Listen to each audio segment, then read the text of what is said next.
Video பார்க்குற எல்லாருக்கும் வணக்கம். இது உங்கள் ரெஸ்லிங் கிங் தமிழ். நான் உங்கள் ரகுமான். சவுதி அரேபியாவுக்கும் டபிள்யூடபிள்யூக்கும் ஒரு மிகப்பெரிய பிரச்சனை ஏற்பட்டிருக்குது அப்படிங்கிற செய்தி கிடச்சிருக்குது. இதே மாதிரி கோடி ரோட்ஸுக்கும் ரோமன் ரீன்ஸுக்கும் ஒரு ஹெல் இன் எ செல் மேட்ச் நடக்க போதான். நாம் எல்லாருமே என்ன நினச்சோம், ப்ராக் லெஸ்னரோட நெஞ்சில் ஓபாஃபெமி காலை வைக்கும்போது என்னடா இதெல்லாம் ஓவர் புஷ்ஷாக இருக்குன்னு. ஆக்சுவலி இதில் ஒரு மிகப்பெரிய ரகசியம் இருக்குது. அது இப்போ ரிவீல் ஆகிருக்குது. அதை பற்றி நம்ம வீடியோ பார்க்கலாம்.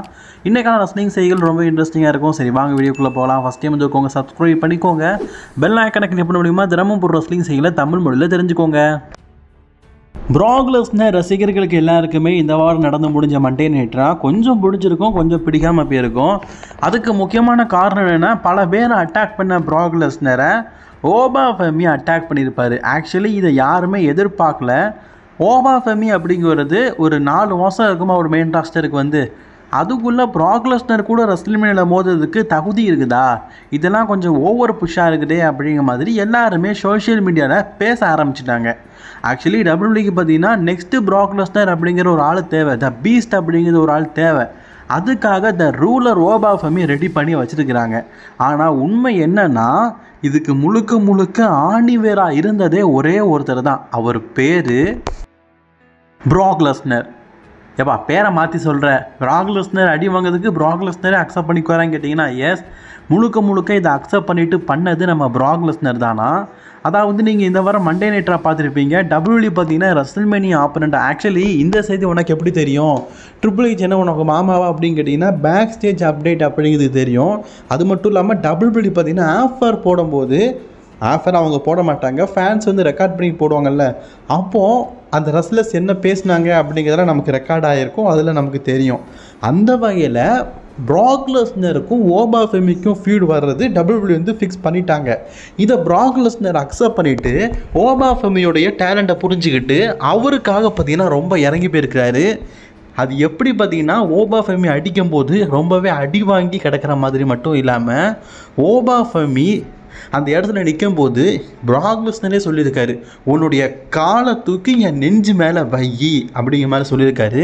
அது ஆடியோ ட்ராக்கோட இப்போ அது ஒரு ப்ரூஃபாகவே ரிலீஸ் ஆகிருக்குது.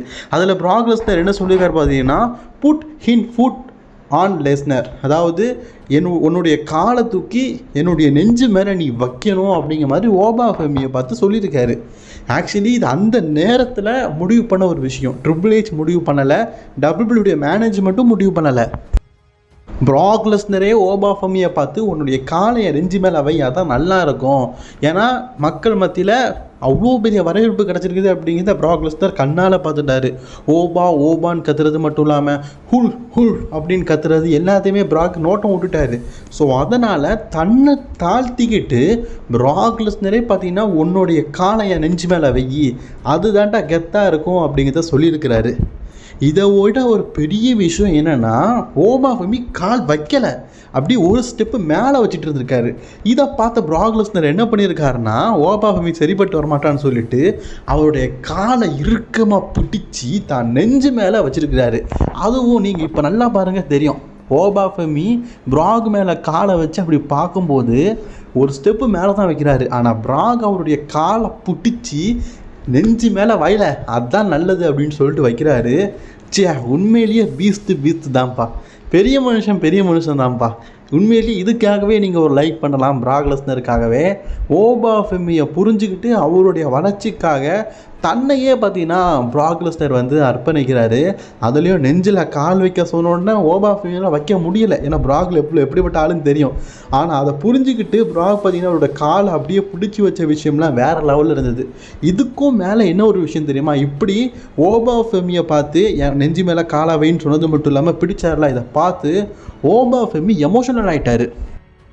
அதை நமக்கு டிவியில் காட்டியிருக்க மாட்டாங்க. ஏன்னா ப்ராக் லெஸ்னர் எவ்வளோ பெரிய ஆள், ஒரு சாம்பியன்ஷிப்பை வின் பண்ணுற அளவுக்கு ப்ராக் லெஸ்னர் கூட மோதுறதுக்கான பதவி. அப்படி தான் மேலே நெஞ்ச காலை வை அப்படின்னு சொன்னதுனால ஓபாஃபெமி அந்த இடத்துல கண்ணீர் விட்டு அழுதுட்டார்.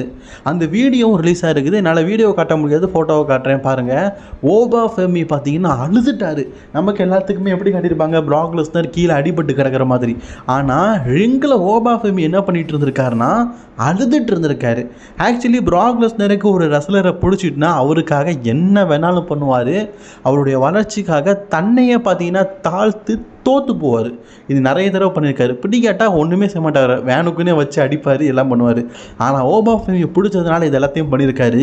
இதை பார்த்த ஓபா ஃபெமி, நான் இப்போ தான் NXTல வந்து வந்திருக்கிறேன், எனக்காக நீங்கள் இவ்வளோ பண்ணுறீங்கன்னு சொல்லிட்டு அந்த இடத்துல கண் கலங்கிட்டார். ஸோ கேமராமேன்ஸ் பார்த்தீங்கன்னா ஒரு செகண்ட் காட்டியிருக்காங்க, டக்குன்னு அதை நீக்கிட்டாங்க. ஆனால் ஃபேன்ஸ் எல்லாமே இதனால் நோட் பண்ணிட்டாங்க. ப்ராக் லெஸ்னர் சொன்னது, அதே மாதிரி ஓபா ஃபெமி கண்ணீர் விட்டு அழுதது, இது எல்லாத்தையுமே நல்லாவே கேமராவில் ஃபோட்டோ எடுத்துட்டாங்க. ஆக்சுவலி ப்ராக் லெஸ்னர் இப்போ மட்டும் இல்லை, பல வருடமாகவே இந்த மாதிரி ஒரு விஷயத்த பண்ணிட்டு தான் இருக்கார். ப்ராக் லெஸ்னருக்கு ட்ரூவை ரொம்ப பிடிக்கும். ஃபிசிக்கலி உடம்பை நல்லா சூப்பராக வச்சுருப்பார். அதாவது அவன் இதுக்கு முன்னாடி ஒரு நோஞ்சனாக இருந்தான், ரஸ்லிங்காக தான் உடம்பையே அவன் மெருகேற்றி வந்திருக்கிறான். அவனை வந்து ஒரு பெரிய லெவலில் கொண்டு போகணும் அப்படிங்கிறது ப்ராக் லெஸ்னருடைய ஆசை. அதை வந்து அவர் நிறைவேற்றணும் அப்படின்னு சொல்லிட்டு ஆசைப்பட்டார். ட்ரூ மேக்கின்டே ராயல் ரம்பிள் வெற்றி பெற்று ரெசல்மனியாவில் ப்ராக் எதிர்த்து மோதுறாரு. பட் இருந்தாலும் ஒரு ஐயம் உண்டு, ஏன்னா ப்ராக் எப்படிப்பட்ட ஆள் அப்படிங்கிறது தெரியும். ஆனால் ப்ராக் லெஸ்னர் ஒரு மண்டே நைட்டால் ட்ரூ மேக்கின்டர் அட்டாக் பண்ண உடனே ஃபேன்ஸ் எல்லாருமே ட்ரூன்னு கத்திட்டு இருப்பாங்க. அப்போ அந்த இடத்துல என்ன சொல்லியிருப்பாருன்னா, ரேஸ் த டைட்டில் அப்படின்னு சொல்லியிருப்பார். அதாவது கீழே கிடக்கிற WWE சாம்பியன்ஷிப்பை நீ தூக்கி காட்டு ட்ரூ, அப்போ அது நல்லா இருக்கும் அப்படிங்கிறத கேமரா இருந்தாலும் பரவாயில்லன்னு சொல்லிட்டு ப்ராக் லெஸ்னர் அப்பா சொல்லியிருப்பார். ஏன்னா அது நல்லா இருக்கும். அதுக்கப்புறம் தான் ட்ரூ WWE சாம்பியன் ஆனார். அவ்வளோ பெரிய ரெஸ்லர்லாம் ஆனார், நமக்கு தெரிஞ்ச விஷயம் தானே. ஸோ அப்படி ஒரு டேலண்ட் இருக்கிற ரெஸ்லருக்கு ப்ராக் லெஸ்னர் எப்போவுமே அவங்களுடைய டேலண்ட்டை மதித்து தன்னைத்தானே தாழ்த்திக்குவார். அதை தான் இப்போ ஓபா ஃபெமி விஷயத்துலையும் பண்ணியிருக்காரு. WWE பார்த்தீங்கன்னா இப்போதைக்கு ரெசல்மனியாவுக்கு எக்கச்சக்க மேட்சை அஃபிஷியல் சொல்லிட்டு கன்ஃபார்ம் பண்ணியிருக்கிறாங்க. ஆனால் இதுக்கு முன்னாடி வந்து ரெசல்மனியாவுக்கு ஒரு ஹெல் இன் எ செல் மேட்சை தான் புக் பண்ண வச்சுருக்கிறாங்களாம். நாம் ஆல்ரெடி கோடி ஜாக்கப் அட்டு ட்ரூக்குள்ளே தான் ஒரு ஹெல் இன் எ செல் மேட்ச் ரெசல்மனியாவில் பிளான் பண்ணி வச்சுருந்தாங்கன்னு சொன்னோம்ல. ஆக்சுவலி அது கிடையாதான், ஹெல் இன் எ செல் மேட்ச் பிளான் பண்ணி வச்சுருந்தாங்களாம். ஆனால் அது யாருக்கு அப்படின்னு கேட்டிங்கன்னா, கோடி ரோட்ஸுக்கும் ரோமன் ரெயின்ஸுக்கும் பார்ட் 3 மேட்சை ரெசல்மனியாவில் மெயின் ஈவெண்ட்டாக நம்ம ஹெல் இன் எ செல் மேட்சாக கன்ஃபார்ம் பண்ணலாம் அப்படின்னு சொல்லிட்டு திட்டம் போட்டு வச்சுருக்காங்களாம்.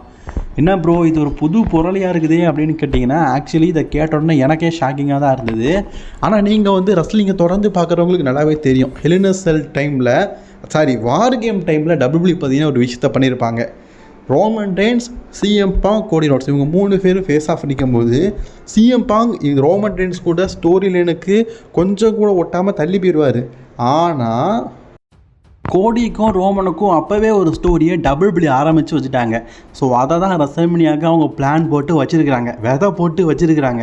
ஆனால் ஏன்ப்பா அதை வந்து முழுசாக வளர விடலைன்னு கேட்டிங்கன்னா, அதுக்கப்புறமா WWE வந்து பங்குக்கும் ரோமனுக்கும் நடத்துவோம், கோடி ரோட்ஸோட பிளான் சேஞ்சிங் அப்படின்னு சொல்லிட்டு அதுக்கப்புறமா எப்படிலாம் சேஞ்ச் ஆயிடுச்சு அப்படிங்கிறது உங்களுக்கு தெரிஞ்சது தான். ஸோ ஆரம்பத்தில் ஹெல் இன் எ செல் மேட்சாக தான் ரோமன் ரெயின்ஸுக்கும் கோடி ரோட்ஸுக்கும் ரெசல்மனியாவில் நடத்தணும் அப்படின்னு திட்டம் போட்டு வச்சுருந்துருக்கிறாங்க. கடைசி நேரத்தில் அது வந்து நடக்காமல் போயிருச்சான். இதை வந்து இப்போதைக்கு ரிவீல் பண்ணியிருக்கிறாங்க. ஆக்சுவலி எனக்கு இது 2 நாளைக்கு முன்னாடியே செய்தியை கிடச்சிது. இதை பற்றி சொல்லலான்னு பார்த்தேன், டைம் கிடைக்கல. இப்போ இந்த வீடியோ மூலிமா அவங்கள்ட்ட சொல்கிறேன். 2026 WWE பார்த்தீங்கன்னா 3 WWE பேப்பரியோவை சவுதி அரேபியாவில் நடத்த போகிறாங்க. ஆல்ரெடி ஒரு பேப்பரியோ நடத்திட்டாங்க, அதுதான் ராயல் ரம்பிள். இதை தவிர்த்து 2026 இந்த வருஷம் பார்த்தீங்கன்னா இன்னும் 2 பேப்பரியும் நடத்த போகிறாங்க. ஜூன் மாதம், அதுக்கப்புறமா crown jewel, night of champion, crown jewel. இப்போ நமக்கு கிடச்சிருக்க செய்தி என்னென்னா, 2027 ரெசல்மனியாவையும் சவுதி அரேபியாவில் தான் நடத்துகிறாங்க. அது மட்டும் இல்லாமல் சவுதி அரேபியா, இந்த ஓமான்ஸ் கண்ட்ரி, இது மட்டும் இல்லாமல் ஈரான் கண்ட்ரி, அங்கெல்லாம் ஒரு போர்க்களமே வந்துக்கிட்டு இருக்குது. அதனால் இப்போ வந்து நைட் ஆஃப் சாம்பியனை நடத்தணுமா அப்படிங்கிற பேச்செல்லாம் போயிட்டு இருக்குதான். வழக்கம் போல் நம்ம வருஷத்துக்கு 2 பேப்பரையும் சவுதி அரேபியா நடத்துகிறோம்ல, அதே மாதிரி நடத்தலாமே அப்படிங்கிற பேச்சுவார்த்தையும் போய்கிட்டு இருக்கதான் நமக்கு ஒரு செய்தி கிடச்சிருக்குது. ஸோ இந்த நைட் ஆஃப் சாம்பியன் அப்படிங்கிற பேப்பரையும் 2026 சவுதி அரேபியாவில் நடக்காமல் போகிறதுக்கு வாய்ப்புகள் இருக்குது அப்படிங்கிற மாதிரி சொல்லப்பட்டிருக்குது.